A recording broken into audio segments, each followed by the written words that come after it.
Welcome to GME Admin Insights, the podcast that's dedicated to the GME community. I'm your host, Natasha Brox, and I'm thrilled to be back here with you today. I talk a lot about professional development, connections, and networking, and I like to have people on the podcast that brings insight and information to help the GME community. And with that, today's guest is just that type of person. I wanted to introduce you to my friend, Kelly Aronson. So, Kelly has served as an institutional coordinator at the Detroit Medical Center in Detroit, Michigan for a little over 2 years. Before this position, she had worked at Cornwall in Royal Oaks, Michigan for 25 years. She began her career journey in GME in 2008.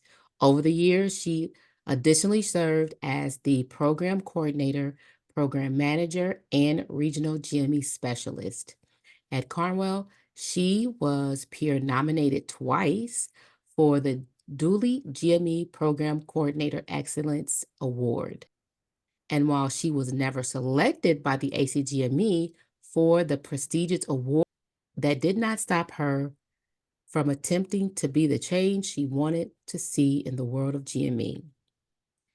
She has been peer nominated and voted on 2 national board directors as a member at large for the Association of Program Coordinator in Radiology, the Fellowship Administrators in Cardio, the Fellowship Administrators in Cardiovascular Education and Training.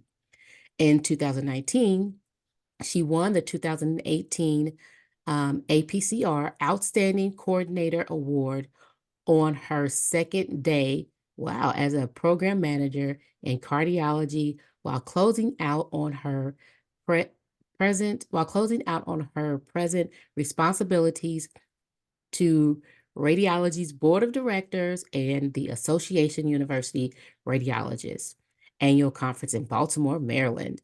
She founded AP and co-founded the FADSITS Wellness Community, where she presented and advocated nationally for physician suicides, prevention, and residents and coordinated wellness. We all need that. Kelly presented on several topics in her early career, both locally and nationally, on subjects related to wellness, business, and accreditation. Her recent endeavors included assisting with the National Institution Coordinator Survey, advocating for awareness of the position and the need nationally for additional GME support in the upcoming institutional requirement changes, definitely. She presented at the Association of Hospital Medical Education, which is Omni, on institution coordinator leadership, and her team won the Omni's View Choice First Place Award for their poster entitled Increasing Awareness of the Institutional Coordinator Role to Enhance Institutional Oversight, which was also selected to be showcased at the ACGME National Learning Community of Sponsoring Institution meeting in September 2023. She currently assists with the recruiting and helps run monthly meetings for the first ever National GME Network group started by and for institutional coordinators. She is additionally attempting to advocate for partnership with the newly founded National Association of Designated Institution Officials. While she is extremely active nationally, she is equally active within her home state and sponsoring institution. Michigan, she sits on the Southwestern Michigan Center for Medical Education Residency Program Coordinator Committee and CMCNE's Wellness Committee as a representative for DMC, and she is the current president of the Michigan Association for Medical Education. Kelly has a passion for graduate medical education, business, wellness, networking, constantly combining these elements in her everyday work, and extracurricular initiatives has helped evaluate her career in many ways. And ladies and gentlemen, this is my friend Kelly. Kelly, welcome to GME Admin Insights. I'm so glad to have you here. Thank you so much for the opportunity. I'm really proud of you and all you're doing for the community. And so I am honored to be here today. Thank you. Oh, thank you, Kelly. You do so much, have done, and is doing. You're doing a lot yourself. I think that's why we just connected and just bonded and grew from there. I like to tell the story like Kelly and I, we met in ACGME a couple of years back. And when I think about it, it really was. It's almost 3 years. Do you realize that 3 years back at the ACGME conference and who was it, Tennessee? Tennessee. Oh, so that was last year. And Yeah, I think we actually had connected originally through LinkedIn. we did. So yeah, we finally got to meet at ACGME, which was awesome Oh because we yeah. ended up finding out we were within the same network for tenant, That's right. which I had invited you to come to speak for our Michigan Association for That's Medical right. Education, which That's is so right. awesome to find out like that strong connection that we already had, not even Mhm. realizing it. So Exactly, that's definitely the exactly. power of network. Yes, and then with networking, you were so instrumental in getting me that one job that I didn't take. You kept pushing me I'm and glad you put pushing yourself me. out there though. Yeah, yeah, That's you kept awesome. pushing me, and I was like, this girl is something because that's the power of networking, not just networking, but making those friends that one see a positive and a strong suit in you, but not only that, pushes you to take those steps. And that's what you did. And I was like, this girl, she has my back. Like, like, Always. okay, she's pushing me, you know, negotiating with me. And I was like, and that's I was like, Tell them yes. higher. It got me hired. I was just like, oh my goodness, it was so good. But you continue to grow professionally too, not only like within your organization, outside your organization. And I know my listeners would love to hear all about what you have done, what you continue to do. So let's jump into it with our first question. Um, with all of your amazing things that you've done throughout your career, I know I hit on most of them in the introduction, but tell us, you have come to create the wellness committees with the organization of the Association of Program Coordinators in Radiology and Facet. Tell us about that. So with both the organizations, one thing that was a huge advantage to getting those started is there really wasn't anything started yet through ACGME. It was just talk that there was going to be something coming up in the ACGME requirements. So it was pretty easy to navigate through to get that startup. I actually have a past in personal training. I've worked at a crisis counseling center. So putting myself out there, I felt like I at least had some kind of foothold with the wellness world, being integrated with the residents and the fellows, as well as the program directors and other coordinators, knowing the different levels of stressors and what needed to be navigated around. Mm-hmm. So something that made it really passionate for me is I had actually lost my brother to suicide, which Mm-hmm. is a very sad thing. But it became like a healing platform for myself. And I had the opportunity to get the right connections. And that, talking about networking, that was the key, was the Right. connections that I made to have those conversations early on, to be Mm-hmm. able to have those wellness committees just take Right. off. And then the other thing was for each one of the scenarios. So for radiology, they had basically been like, here's the platform, do it however you want. We started off with asking coordinators to get gatekeeper certification. So CPR, or not CPR, but QPCR, Mm-hmm. assist, mental health first aid. So it gave us something to stand on Right. when we started talking about wellness to physicians, because that Mm-hmm. seems awkward, right?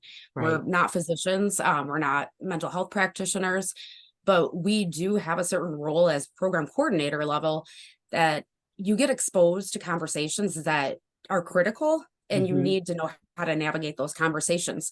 So putting it out there that we're not just starting this wellness committee, but we are in fact providing assistance and steps to help each one of the levels.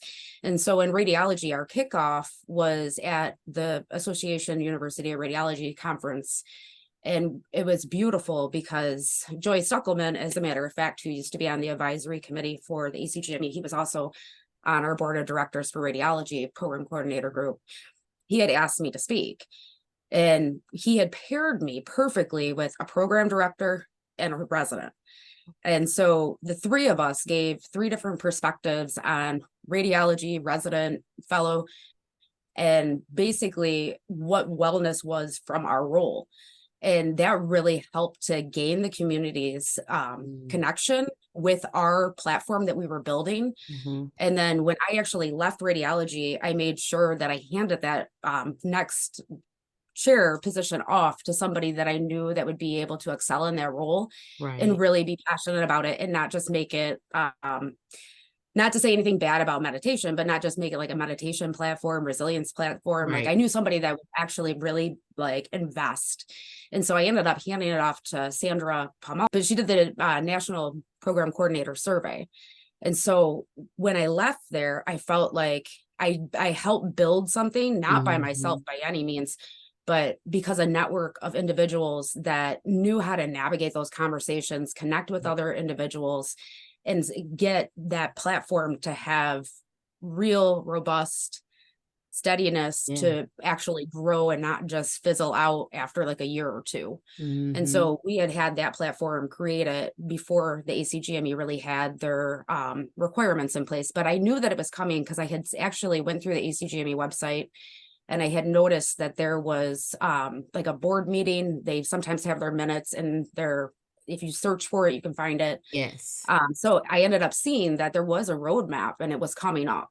And I knew it was going to be the perfect time, the right connections, and making those connections, getting myself out there. I felt uncomfortable at first, but I also knew like how passionate I felt about it and the reasons I felt passionate about it. You know, our physicians, it's 400 a year we lose by suicide. And that is way too many, like zero, it needs to be. And so for us to be able to create something early on for opening those conversations and prevention, it really was networking that was like the key to get all that going. So it's not, just me that starts it. It's a army of individuals working together and networking and getting all those right connections in place. Right. So when I had moved to cardiology, what was really interesting about that is they didn't have a platform either. And it was one of those things, of course, I wanted to bring this to cardiology. And so I proposed it as well. And there was another individual who was very passionate about doing wellness as well. So I ended up, the two of us worked together to co-found the Facet's first wellness committee. And to this day, she's actually still running it, which I'm really happy to see. So again, it's been a couple of years, and to see that those types of things would not have happened without just one, putting yourself out there. And you never know if it's going to be no unless you ask. And then also just making those connections and those networking experiences. Cause I mean, in many cases, throughout all those journeys there with the wellness committees, it really was individuals being like, hey, well, I heard so-and-so say, and that's the beauty of networking. It's if you're talking about something that you're passionate about, it's going to come back. So true. I always say networking is key because you never know. Exactly. The doors that'll open, the lane it'll take you down, the heights it'll take you to, and the friendship and the people that you meet along the way. Networking is so key. I remember back in the day, my mother used to always say, "It's not what you know, it's who you know." And so I'm like, networking, because if you get to know a lot of people, through networking, you never know where it's going to take you. Yeah, and And that's the thing with radiology. What was really interesting is they had discussed about potentially creating something. And I knew that at the time, I'm going to drop a whole bunch of names because I love giving credit to people, oh, that. yes. Janet Palmer, she also was on the ACGME advisory committee. She was like the first one to be on the committee when it first opened. And she had brought this information to the National Group for Radiology. And for her, it was actually really interesting. Like I knew all week that that was the person that I needed to like connect with. Uh-huh. And I Uh-huh. had Janet didn't know who I was. I didn't know Janet other than, you know, like she just had like the right pieces for me and she seemed like an amazing person. And I knew like I had to connect with her. And I'm going to Yeah. tell you, I kept on being nervous every time that I had one opportunity to talk to her. I got nervous and I turned back and I was like, okay, I'll do it next time. And I Oh, did that several times, several really? times. Yes. And then finally, it was the very end of the conference, the very end of the conference. I actually had ran into her in the bathroom and I was like, it's now or never. Like, hey, Janet, by the way, I loved what you had to say. And so that I'm not kidding you. And it's almost embarrassing to say that, but like, I knew how I was going to feel walking away from that networking Oh, yeah, experience and not taking without it. taking that Yes, opportunity. yes, And for Janet, like it ended up being Janet and I became really good friends throughout yeah. radiology. We worked on the board together. Amazing mentor, like absolutely adore her. But it was because of just having that conversation with Mhm. her, like I would have never guessed that my next phone call would be the actual president from APCR asking, you know, are you willing to take this on? See? So it's networking. And you had the courage. It all started with the courage too. You had to do the courage. Well, That was the look first at how step. many times like I almost missed my opportunity. Yeah, And yeah, something that I was so passionate about, I knew I was sick to my stomach every single yeah, time I thought about walking away and not saying something yeah. just because I felt that passionate about it. And so for you and like all the listeners, you know, if you're ever in doubt, like you don't know Mhm. no until you hear no. Like you Exactly. just try. You put Exactly. yourself out there, you Yeah. know, you make those connections.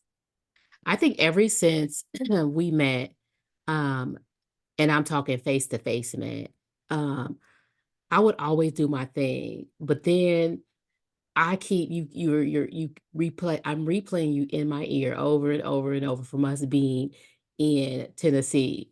You was like, "Girl, get out, girl," and I was like, "Ah," because remember how I was, like, "Ah," and so now that's why I just, you know what? I'm just gonna do it. I'm just gonna do it. I'm just gonna do it. I'm just gonna do it.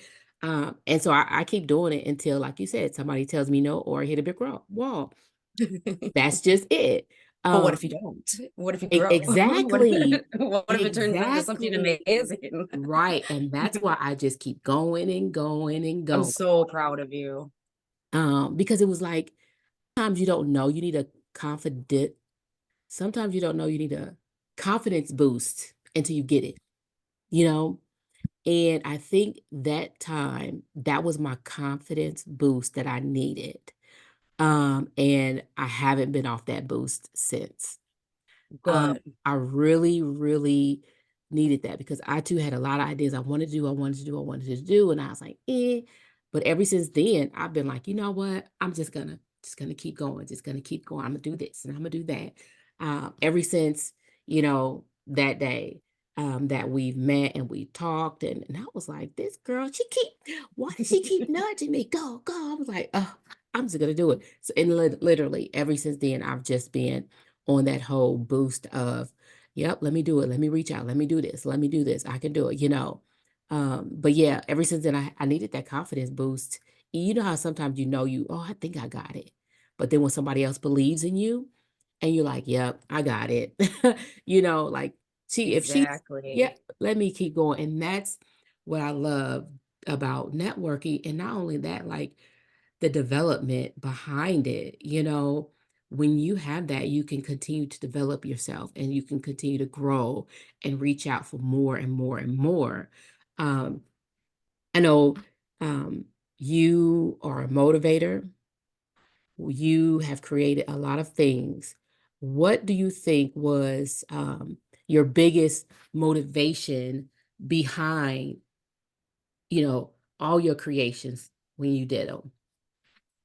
So for myself personally, as Mhm. I had mentioned, I lost my brother to suicide. So that really was a huge, huge piece of the puzzle that really Right. started to help navigate me. I actually, believe it or not, am an introvert. I know that doesn't seem possible. And I say that to people and they take a step back and they kind of shake their Mhm. head. But I can flip the switch and it's real, it's not fake because it's because I'm Mhm. passionate about it. Right. But for myself, like I feel like I had an excellent mentor back in the day, Sylvia, who to this day I idolize her. I Mhm. remember the first time that I saw her present, the way that she wanted to help individuals grow, Mhm. just believing in people, like spotting people out and trying to help them get where they wanted to go. Yes. I love that about her. And so for myself, like I feel like that's kind of the person who molded me in a way. Mhm. And I tell her every single time that I see her, because it really was her as like a huge portion of the radiology group that really helped that wellness committee come full circle. It was Mhm. her that gave me that call, but for years I had idolized her, and just how she had, raised other Right. individuals up. Right. And so that's something, sometimes you don't see that in this Mhm. particular field. Sometimes it's just too competitive and people get busy. They are Yes. out for themselves. And I don't mean that in a bad way, but Mhm. like the thing about it is I've ran into those types of experiences, and Mhm. I never want to be that person. And so Exactly. whenever I get the opportunity to, help somebody or try to lift somebody up, especially Yes. if I see something wonderful and somebody is like yourself, Mhm. trying so hard to like pull ahead of Right. things. And so for me, like the going back to the question is like the platform, really for me was my brother's suicide. And then Mhm. also knowing that, our physicians, they struggle with, Yeah. it's just from the program coordinator side. Yes. It might be the one relationship where a resident or fellow will actually let down their guard, be who they are, and talk about what's going on. And so Mhm. for that one particular person, that's a lot on a Yeah. program coordinator to True. be able to navigate those conversations. And so after I had lost my brother, obviously I was in, you know, radiology. I had residents, I had fellows, Mhm. and I actually did have a resident that came up to me after, and he was basically saying to me, like, you don't understand like how many times like certain people have been there, and then started telling me more conversations. And it was one of those things where it's like the introvert in me like needs to go because something needs to be done here. Yes. And like I kept on hitting brick walls, I kept on being told no, I kept on saying we need this, and eventually no became yes. And sometimes it just ends up being the right place, right time. Yeah. It's the conversation that's now kind of thing. Mhm. But I mean, for the most part, it really was that fueled me into the beginning. I actually never thought that I would really take a leadership role, because Mhm. I am an introvert. But what I've found is through networking, I really have kind of like been put into positions without really seeking them out. Yes. That doesn't mean that I haven't worked for them. I have worked very hard. Yes. So, but Yes. it is one of those things where it's like I never turn down an opportunity. Mhm. And I feel that, that's what helps you grow as an Yes. individual. It helped me like understand how to flip that switch, but remain passionate about the things that excel Mhm. me. And Right. so, like, if I'm trying to talk about something that is not passionate to me, I almost feel like because I am such a strong introvert, it's almost fake where I can't do it. And like Mhm. I'll try to put myself there and I can't. So, just a key point too with the networking is like be true to yourself and the Right. passion of why you're Right. here. And I've heard you talk about that before as well. Your why is so important. At the end of the Yes. day, all of our whys, Mhm. future healthcare, our physicians that go out into practice, touch hundreds of thousands of patients' lives. Mhm. So yeah, just knowing that we could make a difference, and using my brother, like my pain that I felt, but also to kind of use it as a healing mechanism, which it Right. was, but help others within our community, or even Mhm. to be able to help our coordinators to better communicate Yes. with the residents and fellows, and to reduce that stress by, Yes. having tools at their advantage to know how to Yes. navigate those crucial conversations. Mhm. That is really what fueled me, and Yeah. everything else just kind of fell into place. So Mhm. Right. again, it's not that the networking just allowed things to be handed. It's I really worked very hard. I was Yeah. very passionate about it. Yeah. And every single no, like, okay, well, I'll take it a different direction. Okay. I'll take it a different direction. It's crazy because you said that twice, like it wasn't handed to you. No, you have worked, even though it's through networking, you work to put yourself in that space or to network. You've worked to say something, to that person, and then it grew from there. But you worked to be proactive in doing so. So that's the first step to anything. You can't go to the next level. You can't network like you need to network if you don't take the first step. And if you're just going to sit there and, be like, okay, well, I don't want to, then that's where you're going to stay. If you want to grow, if you want to network, if you want to be put in those positions, because now different people see you, they hear you, they're listening to what you're saying, they're looking at your work, they're watching you. They're like, okay, that girl got something. Let me put her over here. So you are actively working, you are actively growing yourself, and people are taking note. And of course, when you do that, they're going to be like, I want this girl on my team, or I want to work with her on this. She needs to be in that committee. That's what's going to happen.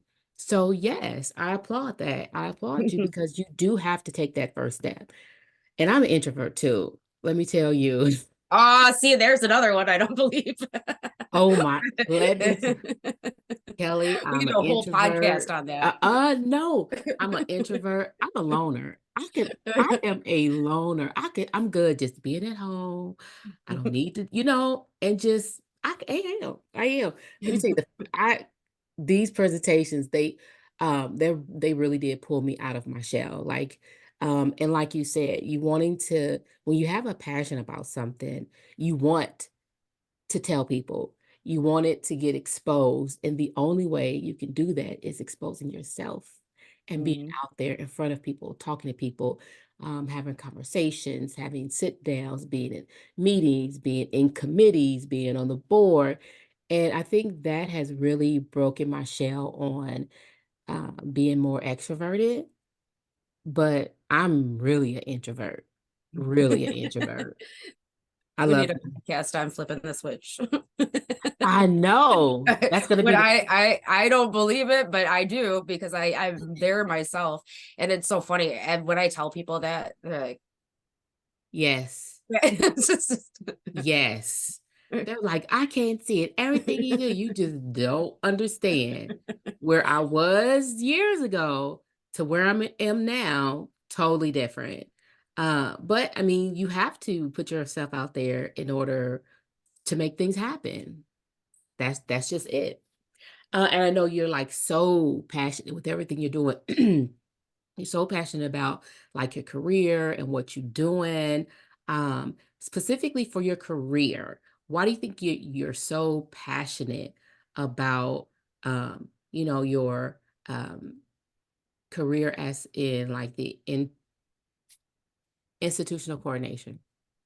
It's so interesting. I remember years ago, I accidentally stumbled into graduate medical education. I had a Oh, totally different career path that I thought I was going to go into. And once I got here, I started working with the residents and fellows, I fell in love with graduate medical education. And so for me, like that love has just excelled to the extent that I knew I wanted to move up. And I knew the mhm. only way that I could do that is by networking, putting myself out there, Yes. being told no thousand times, being told yes, the times that I needed to like make things happen. Hmm. And so for myself, going through the whole process, as I started to move up, I remember different good experiences and bad experiences when I Hmm. was in that role. And every single one of those experiences, good or bad, it molded Hmm.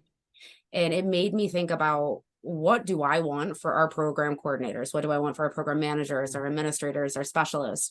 Because for myself, I personally feel, and I know you do too, is every single level matters equally. Yes. There is not Yes. one more important, maybe the DIO, but I mean, other than everyone Right. else, I mean, like literally, even the Mhm. DIO, we're all here for the same Right. purpose, and Right. that is for our trainees and our future healthcare. And so to be a part of that, I have an MBA, like the opportunity to go into business. A lot of times, I kind of question, back in the day, like, do I want the money or do I want something that I'm passionate about? And Mhm. while I ended up finding a nice blend that I really Right. appreciate, like, financially, and then also from the aspect of like, I'm putting my business degree to use in a world that Mhm. I'm very passionate about. And so, being able to help at every level, especially our program coordinators, because I know Mhm. what they go through. I was there for several years. Mhm. I really love that aspect. And then when we're looking at it from the institutional coordinator side, Mhm. for myself, I knew I wanted a role like this. Like, I was not going to stop until I got it. I was going to be told no as many times as I need to be told no. Determination, determination. Absolutely.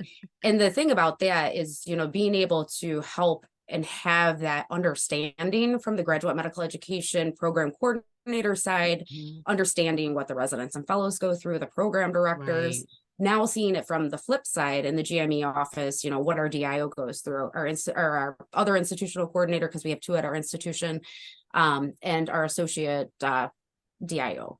So, as a team going through that process, still at the end of the day, that accreditation is so important to Yes. their success as programs and being able to Yes. help those programs, but then also be able to educate. So, from the standpoint when I was a program coordinator, there was some pieces, back in the day, there wasn't as many training sessions out there.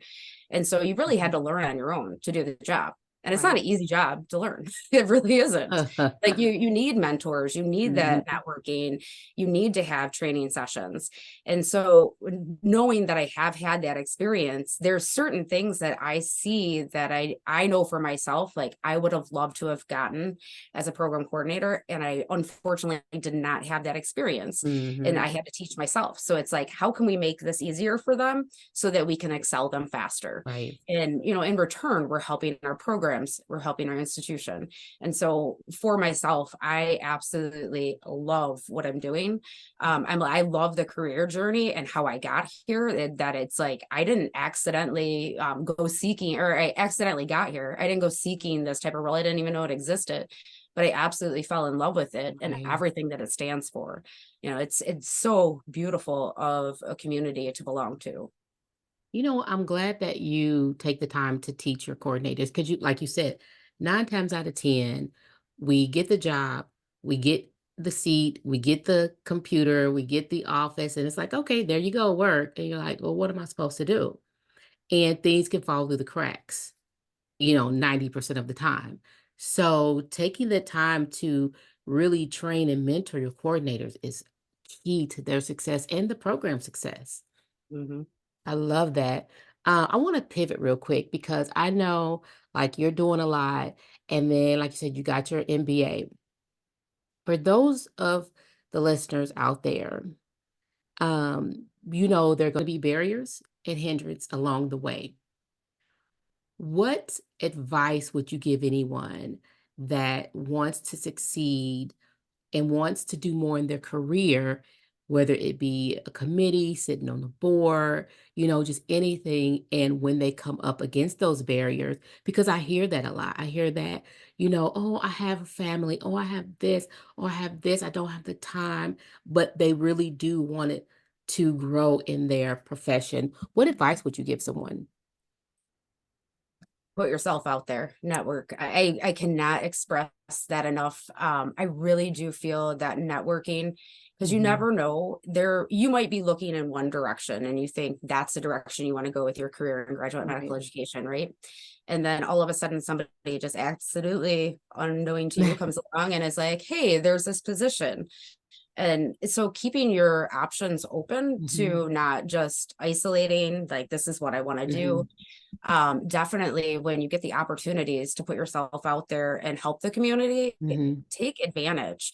Right. I think for myself, doing those things has really helped me grow professionally. Hmm. As I said, with the different boards that I've been on, I probably wouldn't have like sought those out on my own, but having that conversation and the networking key Hmm. going along with it is what kind of pushed me in that avenue. And I feel very honored, very blessed that I do have these opportunities, that I Right. have taken advantage of them. There was one point where I wasn't sure if I could actually do it. one, including the job that I currently have, right? Because, Mm-hmm. that was a big jump. So Yes. even for the association in Michigan that I'm on the board of, president of, I originally, with both of those things, kind of sat there. I could have talked myself out of it. And I am Mm-hmm. so glad that I listened to the person that I'm telling you I am today, right? Right. Because I had to do a lot of self-talk and I Yeah. had to talk myself into it. Yeah. And it is one of those things like, even when I started at DMC, when I first walked in the door, it's like, I could fail. Well, if I have that mindset, then I'm going to fail. Like, Right. don't be afraid to put yourself Right. out there. Don't, Right. you prepared for this for how long? Mm-hmm. And if you're getting the job, trust me, you're prepared to be there. And so even with the board, like, for myself, I started off just as president-elect. I did a couple of years there, now the Mm-hmm. president. And it was one of those things like the individual that had been on me before had said, like they need somebody. At the same time, I also had cardiology. I was on the board for cardiology because I was still a program coordinator at the time. And for myself, I really sat there and I had to think about it. Like because I tell people this all the time, you want to grow and there's going to be opportunities. Mm-hmm. People will come to you. People will ask you to do stuff. Once you start Yes. putting yourself out there, Yes. sure, you got to work hard at first to try to get those connections. But be cautious not to put too much on yourself. Like know your Mm-hmm. limitation. Because if you go Yes. outside of your limitation, that could be like a setup for failure. Yes. And while you want to not lose the opportunities, those opportunities that come back around. Yes. And so for myself, I actually got really scared for a second because I did actually put myself into a situation where I had cardiology board. Now I had the Michigan board. And then all of a sudden, to me, I really had to think about it. Is this the right thing to be doing? Yeah. Like, am I putting too much on myself? And I was Yeah. scared. What that actually did for me was I started applying for jobs, not to get out of cardiology, but it's like, I had known I wanted to move up. So I put myself out there. I got the specialist position at the hospital that I was previously at. And so I actually worked with the board a little bit through cardiology, just to offset my responsibilities. And that's another key thing that I would say to people. If you have set responsibilities, just because you left, you keep up those responsibilities until there's proper handoff, because people Yeah. will remember that and they will appreciate you for it. And I would never want it done to me. So Professionalism is yeah, key. absolutely. And so, getting into that other role, unfortunately, I did have to step down from cardiology's board because I was no longer a program coordinator for Right. cardiology. But at the same time, like I did have the board for the Michigan Association of Medical Education under my belt. At that point, I literally had to take a step back and I had to promise myself I would never put myself in Right. that situation again, because what if I did have to do both? Right. Would I be as successful, not for myself, Right. but to the team? Right. And, I don't ever want to let a team down just because I decided to take on too much. And Yes. so I think, like that really is key, is like you have to have your connections, you have to put yourself out there. Mm-hmm. You can't be your own worst enemy and say you're going to fail, or you will. Right. But the biggest thing is like really knowing that balance of what's too much. Like, and I have even talked to individuals where, I've wanted them to pursue a board position and they're potentially like in the process of maybe having a kid and not sure if they can Mm-hmm. really handle it. And it's like, okay, well, let's talk to the team. Can we make it work? We can make it work. And so you never know the opportunities Right. that are out there if you don't really ask and put yourself Mm-hmm. out there, because, Mm-hmm. at that point we could have lost somebody very valuable to That's one of our true. teams without having that conversation. I mean, so just Mm-hmm. absolutely like knowing just to take a step back and like question it for a second. Is it too much?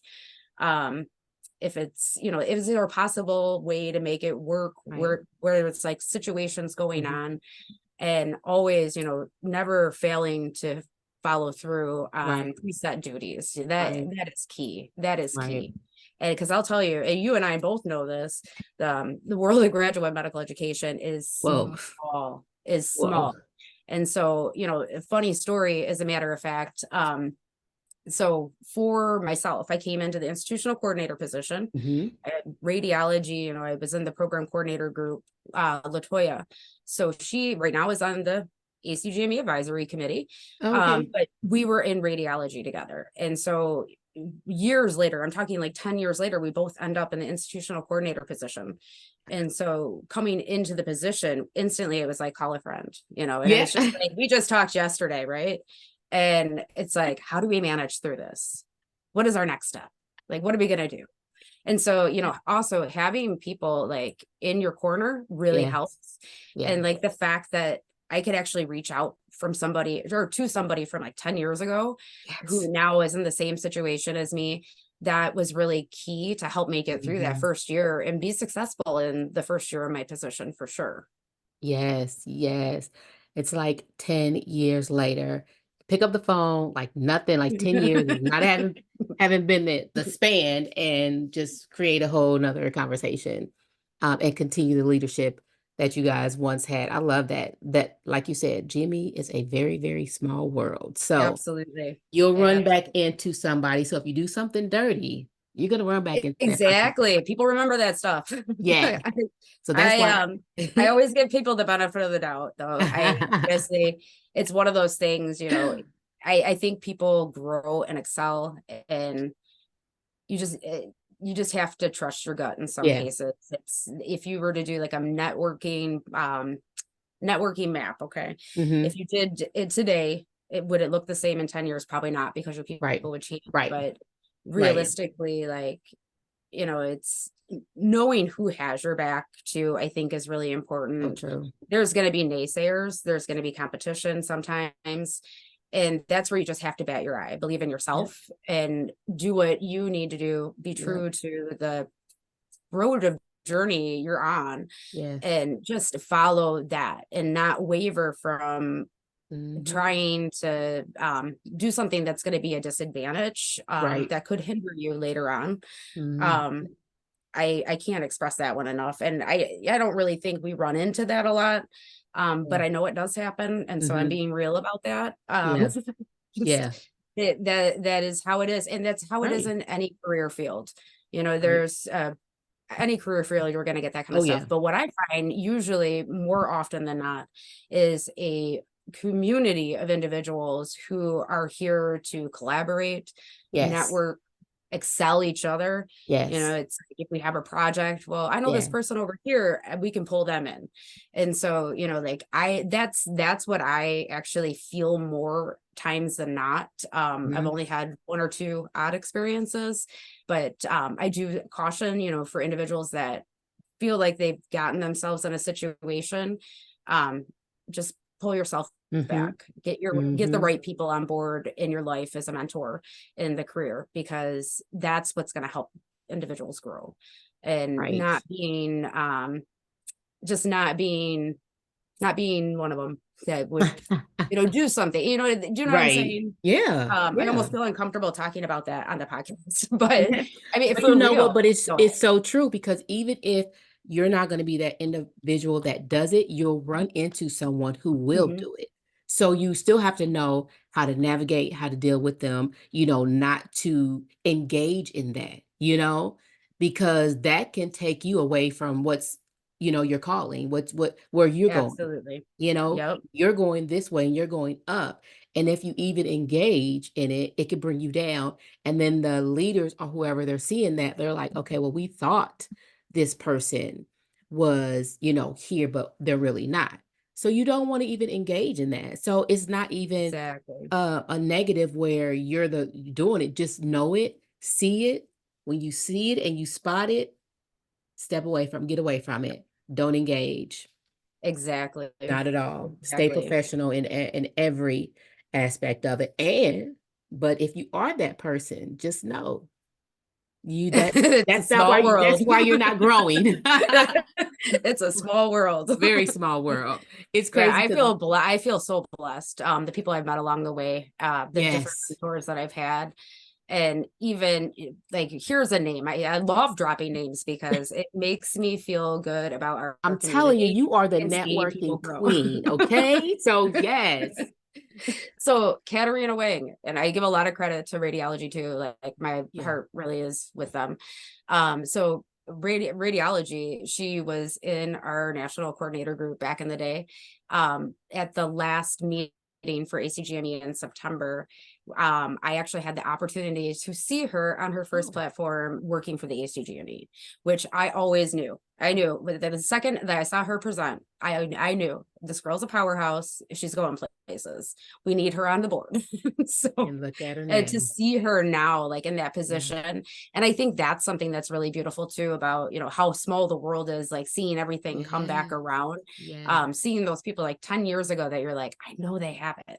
Like, do they know? Mhm. If they don't, like pulling it out of them and Mhm. then watching where they are 10 years later. I love that. Mhm. I I love love that that. too. You know what? Speaking about that, I know that like being in the GME world for a long time, and I wonder if you know it. Like there was a shift somewhere. I don't know where, but there was a shift lately. Back in the day, it's like, okay, you get your job, you just work, work, work. You work, work, work.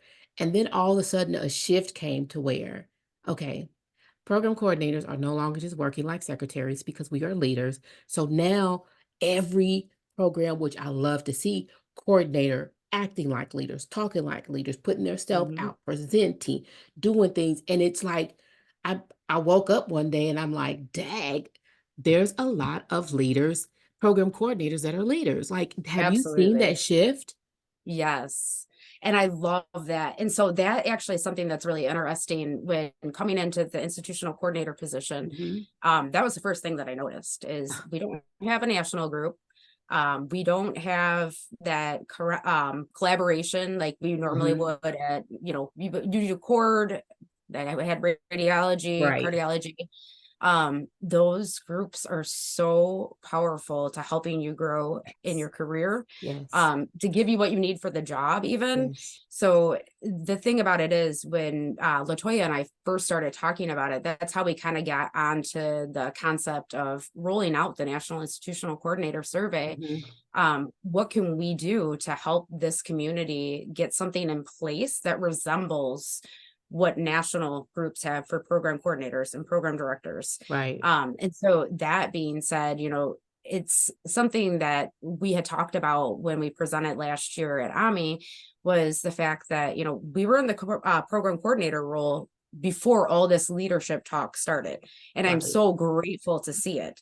Yes. And it didn't happen overnight. It wasn't No. that someone just waved a magic wand or somebody at ACGME was Right. like, hey, they're leaders. Let's make them leaders.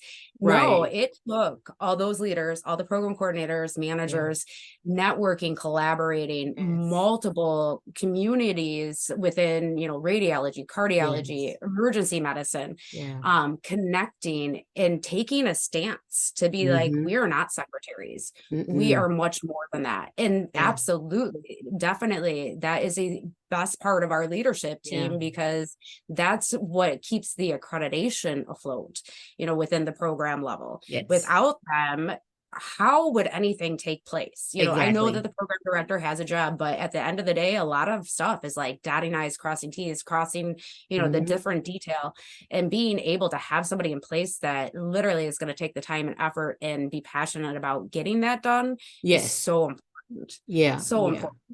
And then with the PDs, they are more medical. Like they don't do the budget and they are not gonna work your data service like new innovations, even when they try. They don't know all of that like we do, so it's like you stick to the medicine part, I'll stick to the administrator part, you Yeah, know. and then the other thing too, is the conversations that they have with the residents and Mhm. fellows. That's key. That's Yes. key to the residents and fellow success, to their success as leaders, Mhm. and seeing them grow and start to present on these type of topics too. Mhm. I love to see this because you can see that it's not just like siloed out positions. It's Right. a team working together in the best Right. interest of our residents and our fellows. Mhm. And Mhm. so going through the whole process and seeing now that they're being put into the common program requirement is leadership it Yeah. should have always been that way. And I'm Yes. grateful that it finally is, but it did not just take like one person. It took an army. It did And right. so we knew that when we were actually going and looking at the institutional coordinator position and trying to get awareness for the position, Mhm. just nationally, it opened up a lot of conversations. And what we said is, it's going to be, I believe, in a couple months, anywhere from spring to fall, Mhm. that the institutional requirements will be Open. modified, and they Yes. always get opened for comment and Yes. review. And Yes. so we're telling everyone it's so important that your voice is at the table, because Yes. while the program coordinators to get seen as leadership within the Yes. requirements, it took years. We don't have years. These only get revised every 10 years. We have Yes. like 1 year, that's it. And so it's like, how many people can we get on board to understand that Yes. each one of these roles is equally important, and Mhm. we need to be fighting for them, and not just for like our position as institutional coordinators, but our support to the institution, the Mhm. programs themselves, our program Mhm. coordinators, our program directors, Mhm. but even more importantly, to the DIOs and the associate DIOs, because Right. the amount of work that they have, if they were to say, hospital administration decides they just want to eliminate positions. Okay, but then just like with the program coordinator, if the program institutional coordinator isn't there, okay, you might be okay, but at the end of the day, all those Mm-mm. programs are going to suffer because they're not going to get the support that they need. And Yes. so, like we have 1 year to get our voice heard.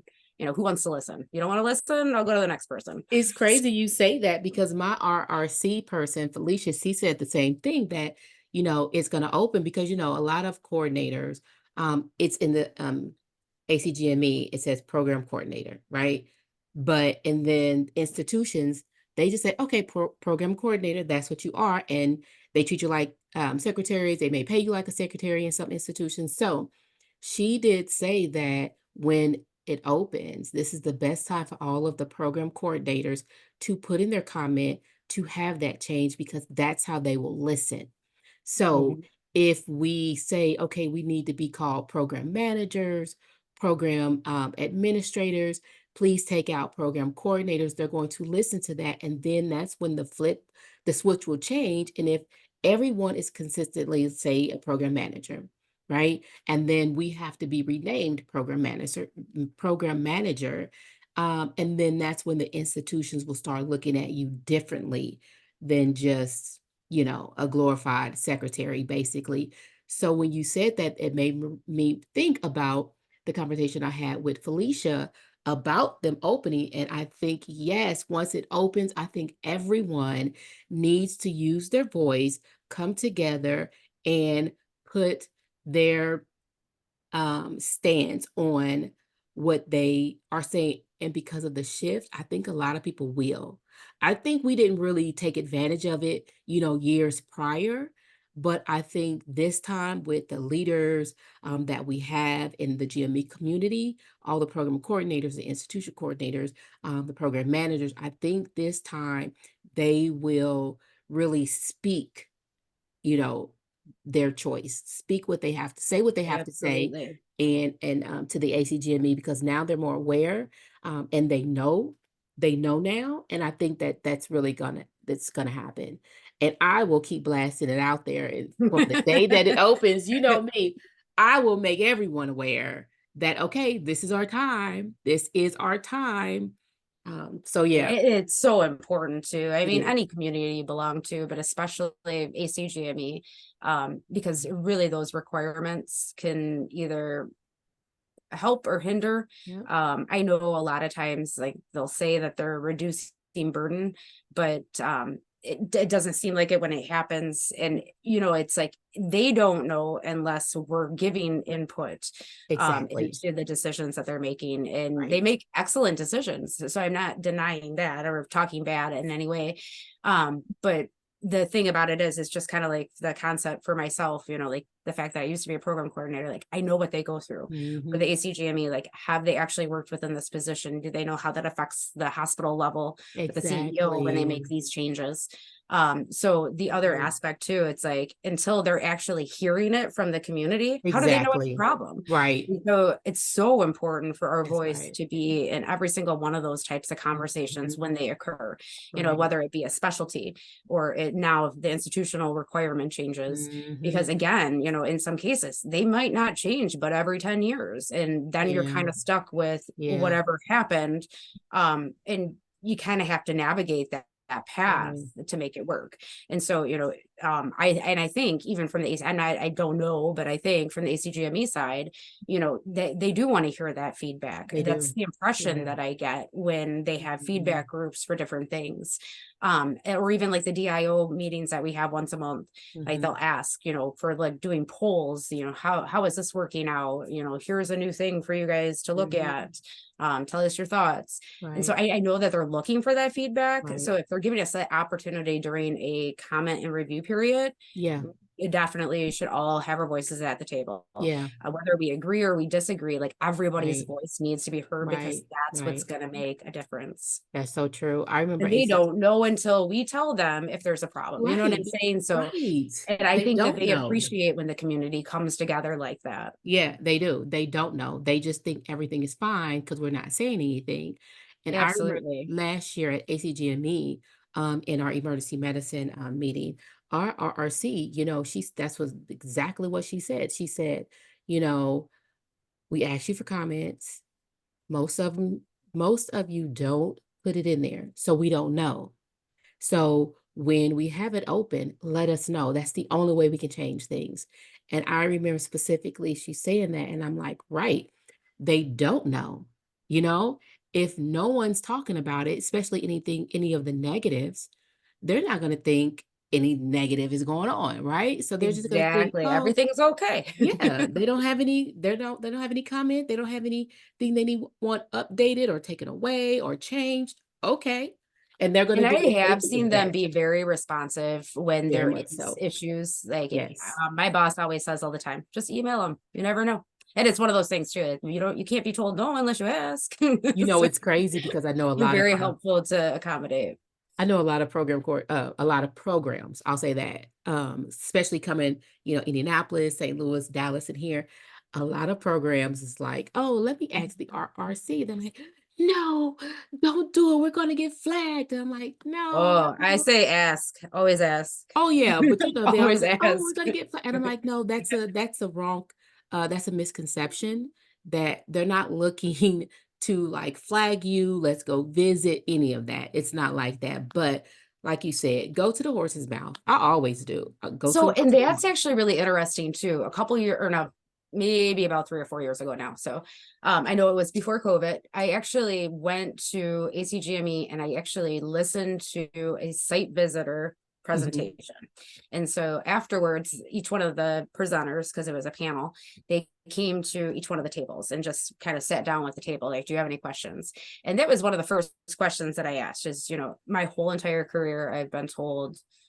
don't go and ask them, you're just asking for trouble. Yep. And I think that used to be a mentality many years ago, Yeah. where even this one individual flat up said, come to us, even if it is a problem, come to us and ask us about it. We'll tell you how to fix Yeah. it, or like give you guidance on how to fix Yeah. it. We'd rather you do that Yes. before like we have the opportunity to cite because you did not spot or you did not notice. Exactly. They had said always ask. Yep. And so that fear of not wanting to contact them, I think that came from a generation of maybe like even prior to NAS. I Yeah. don't really know where that started, but yes, I have heard that. I still hear that to this day. And I will Mhm. tell you, even from a site visitor's mouth, saying, Mhm. come to us, ask us those questions. It's better to Yeah. ask than get cited for it. Because if you ask for it, you can fix it, and then you're not going to get cited for it. Right. Right. I'm always It's funny. They are our friend. They are her friend. It kind of reminds me of in some cases back in the day, and it doesn't happen as much nowadays. and maybe I'm wrong because I'm actually in the Mhm. GME office, but I remember programs being like, I don't want to tell the GME office. I don't want to ask the GME office. This is back in the day, the mentality. It's like, I don't know. I should Right. know. Where it's like, no, GME office is here to help you. How can we help you? Like, Right. please come to us. We want to help you.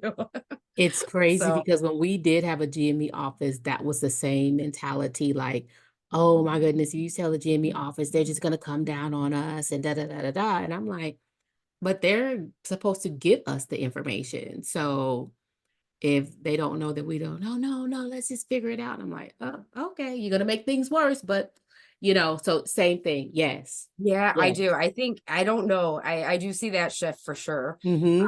But I honestly think, it's like the old NAS concept, like prior to Yes. NAS.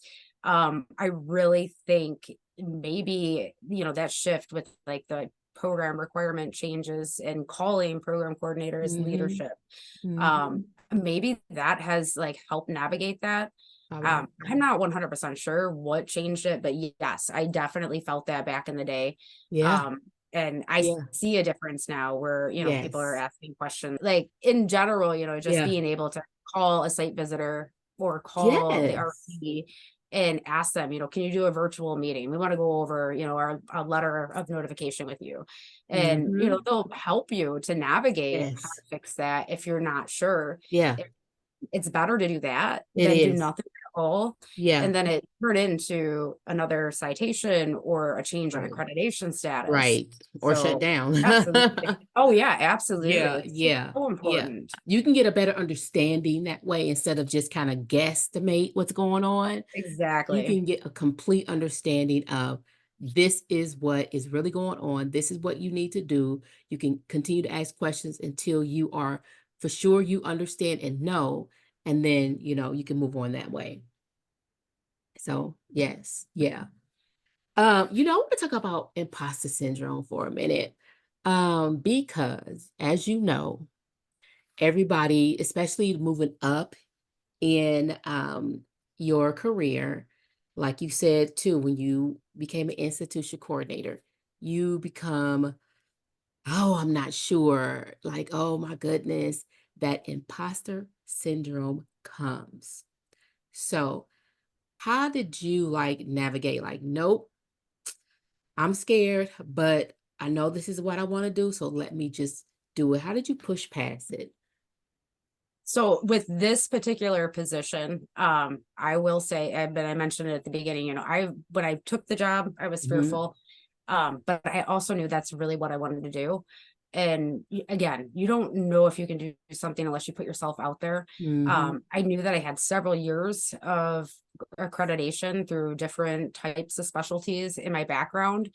And I'd also been a specialist and been exposed to GME practices in the GME office, dealing with Iris and CMS and yeah. all of that. Um, there's no reason I should have been fearful, but that was self-induced fear. Yes, Um, and I think that comes with starting any new job. yes. But again, going back to the concept of, knowing that you have connections, you have networks, reach out to those individuals that Mhm, understand what you're going through. And for mhm, myself personally, at that time, Latoya was very much key for me. mm. It's one of my dearest friends from radiology back in the day. Being able just to like literally call her at a drop of a hat and be like, is this normal? Is this Ah, just me? yeah. I think those things are really key because Mm, if you sit in your own head and you continue to tell yourself, like, I don't know if I'm doing a good job, like, this isn't normal. How do you know what mhm. normal is? Have you That been there before? So, normal is not normal. yeah. And so, it was really nice for me to be Yeah. able to connect back and call Latoya or drop her a text or, email or be like, can we get on a virtual meeting together? Do you have the time? And likewise, she would do the same with me, where it really Mhm. helped both of us to excel and really navigate. Because once you get that fear out of the way, then you Right, can really do your job. right. If you're just sitting there questioning, am I doing this right? you're not going to do well, because you're just going to be Right. stuck in that area of you're afraid to move to the next level. Yes. If you know that this is a normal feeling, it's okay, you're Mm-hmm. fine, you start to navigate past that, like then you can excel to do extra stuff or do Yes. more important tasks. And so Yeah. I think that really makes a huge difference.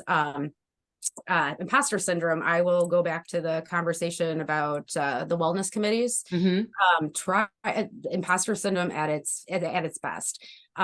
Putting myself on a national stage of probably like 500 people, half of which were physicians. I'm going to Yes. tell you what you don't know about wellness: the imposter syndrome. Imposter syndrome. And Good I point. Good actually, point. and actually, one of the presentations that I gave, I actually said pretty much just that, where it's like, I'm not going to tell all of you. I mean, you guys are all doctors, right? I'm just up here speaking from experience.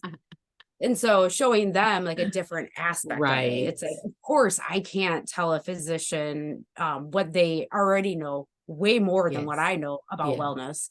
But it's like, here's what I can bring to the table instead. Right. Right. Like, do you see that side of it? And it was Mm-hmm. very well taken. I That's think good. that our group through radiology from the coordinator side helped actually excel and partner to create radiology's their program director side of wellness. Oh, okay. Yeah, they actually have a really cool platform for their program directors, their residents and fellows, and then their coordinators, and it's all kind of like synced up together Okay. now. So I think, do you feel like an imposter? That was a true imposter syndrome. And I remember I was in college at the time, and I talked to one of my professors, and I had said, I could really fail at this. Like, who am I to tell physicians about wellness? And I explained why I was passionate about it. And as I started to explain that to my teacher, and she said, what if you don't fail? She's like, you're not going to know unless you put yourself out Mm-hmm. there, right? Mm-hmm. If you fail, it wasn't meant for you. And so that's something that's always stuck with me. It's like, okay, you Mm-hmm. can feel an imposter syndrome, but you can't live there. Right. And I think in many cases we all have felt that from one Yeah. time to another within our Right. career. Exactly. I don't think it matters what career field you're in, but especially graduate Exactly. medical education, because it's a Exactly. totally different world. Mm-hmm. Um, but I honestly, I do say, if you sense that, find your mentor, get into your Yes. networking, you Yes. know, find out, Yeah. is this a normal feeling? Should I Mm-hmm. excel? Like, maybe Mm-hmm. what are some different areas in which I can navigate Right. to get past this feeling? Right. You didn't get there by accident Right. to have a like for myself, like I didn't get there by accident to Mm-hmm. have a platform for suicide prevention Right. for physicians. Like, Right. there was a lot of work that went into that. Somebody believed in it. Mm-hmm. Why am I feeling like an imposter? For very Right. real reasons, Mm-hmm. talking about wellness to physicians. Mm-hmm. Who am I? Who am I? Right. Right. But having that team behind you, the networking, the Yeah. connections, that support. Also, the other thing too, finding other individuals. So like for myself, talking about that aspect of it, I was a program coordinator. Mm-hmm. So who can I bring in to help? Like if I feel that others feel that I'm an imposter, right? Who can I bring in to like level the playing field? So for Mm-hmm. instance, like we brought in the program director and the resident, and the Mm-hmm. three of us presented on that perspective of resident Mm-hmm. wellness, right? And so I think that kind of helped seal the deal with those Right. physicians that were in the room that day, that it takes every single part of our Yes. team to Yes. make a difference. That's so true. And that was the thing. It's like I really did feel like an imposter getting onto that stage, but I knew what I was passionate about, why I was passionate about it. Mm-hmm. And I tell people all the time, definitely know what you're doing, you're passionate about. Like, Yes. if your passion's not there, that imposter syndrome will eat you up. Yes. If the passion's there, you'll find your way around it. You'll find Yes. your people to navigate with. And so Right. like, for myself, having them, that's really what sealed the deal to get Mm-hmm. buy-in from the faculty members who Right. are listening to me. Who am I to talk about wellness? Right. Um, so imposter syndrome is real, It's real. and you Yeah. can live there and it can destroy you, or you can find ways around it. Or shake it And off. Yeah, and I think the biggest thing is who are your mentors? Right. Who's on your side? Like who's your team? Yes. Like Yes. who are you networking with? Like have Yes. somebody already been in this type of a situation? Like Mm-hmm. how did they get through it? Mm-hmm. I know many times in my career there were certain individuals I loved what they did. I go back to Sylvia, being like my first mentor ever, absolutely idolizing her.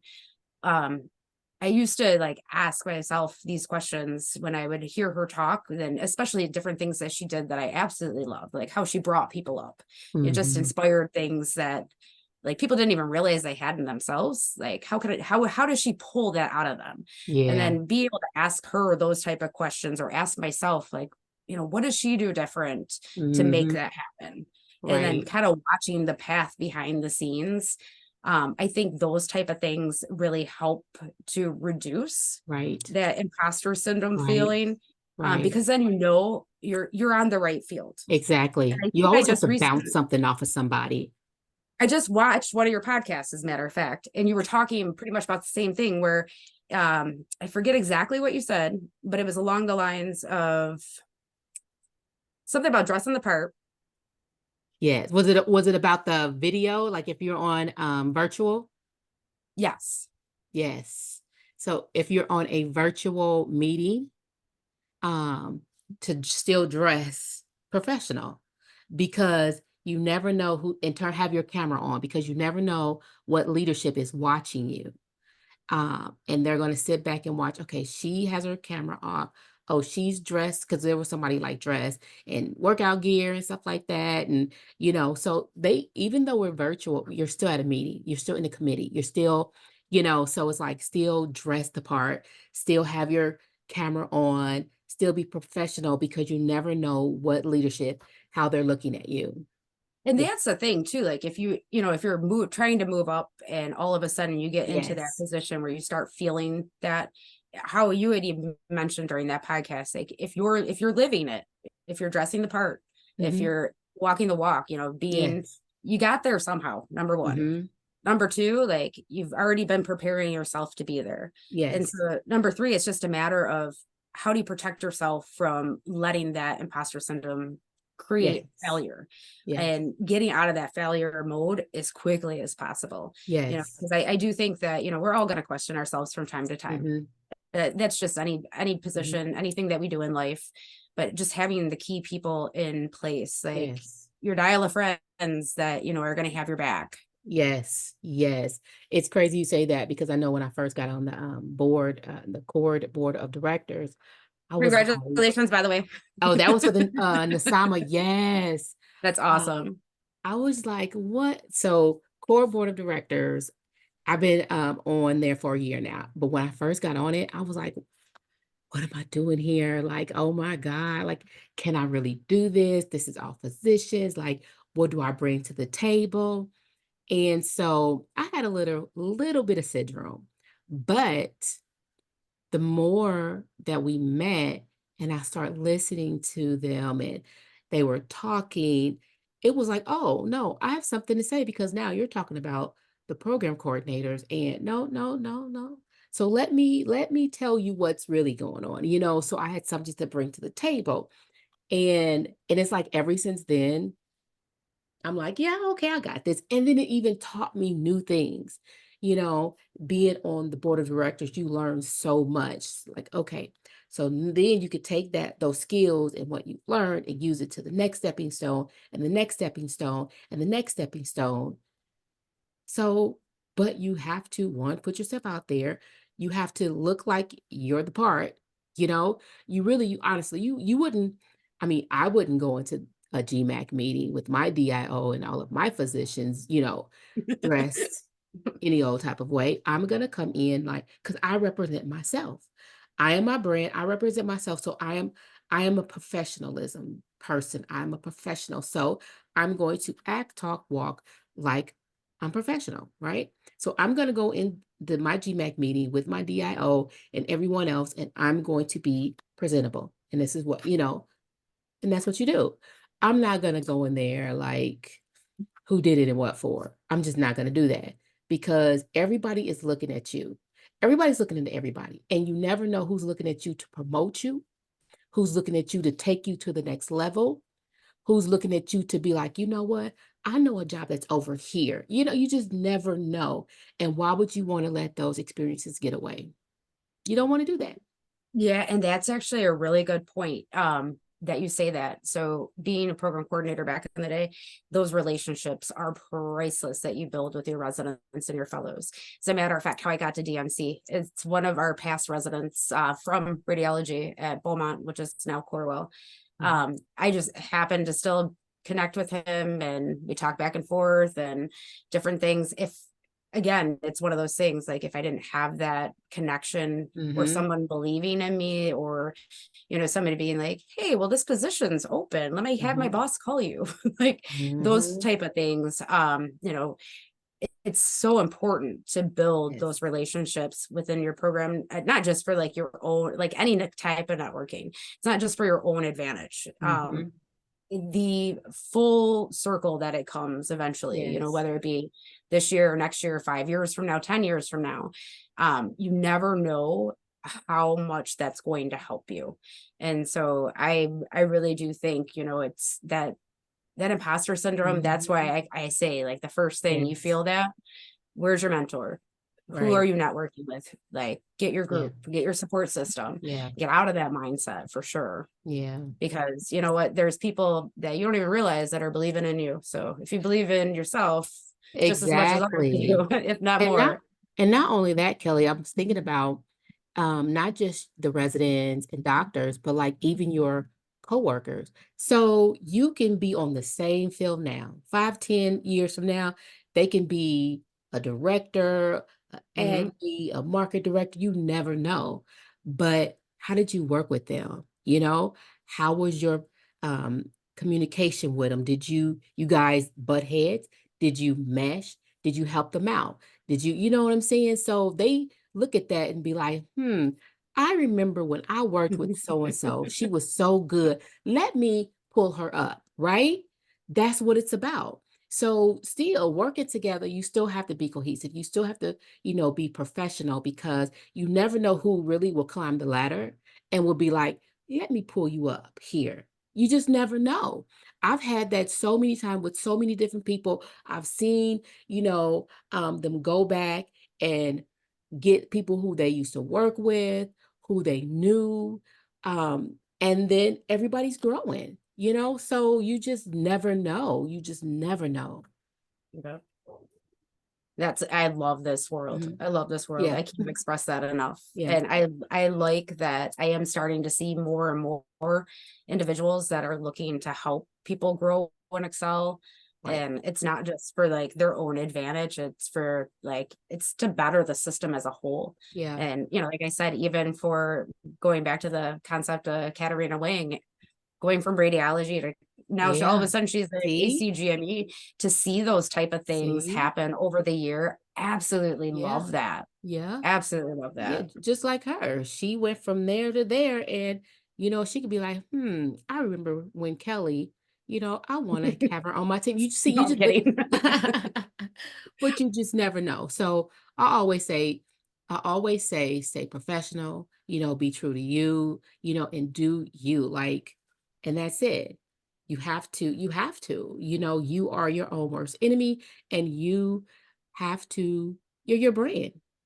So if you don't look out for your brand, if you're not professional, it's going to show. No one's either going to want to work with you or they're going to want to work with you. And that's it. We've been talking an hour and a half. I'm gonna do Oh. this last question because it has been an hour and a half. We could talk all day, Kelly. I see this. I see this. We're gonna have to do like a part two or something. This is really good. Okay, so I'm gonna do the last question. Okay, Kelly, it's been great. But I do want to ask you one final question. If you could only take two things with you from your office to a desert island, what would it be and why? Say my office is a blank canvas. There's nothing in there except for what individuals have given me since I've been in the position. So our different holiday parties or just different parties that we've had. Mhm. One of the things that we did one year for GME Professional Day is we actually dressed up as superheroes. So I have a cape in my office. I would take that That'd be number one. Yay. Yes. Um, so I could protect myself from the sun. I could do a lot of things with my Be cape. your own If superhero.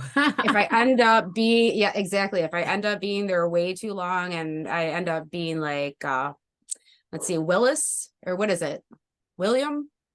Oh, yes. Castaway. Castaway. I mean, even Castaway. then, like I could be a superhero. I've got my superhero Yes. friend.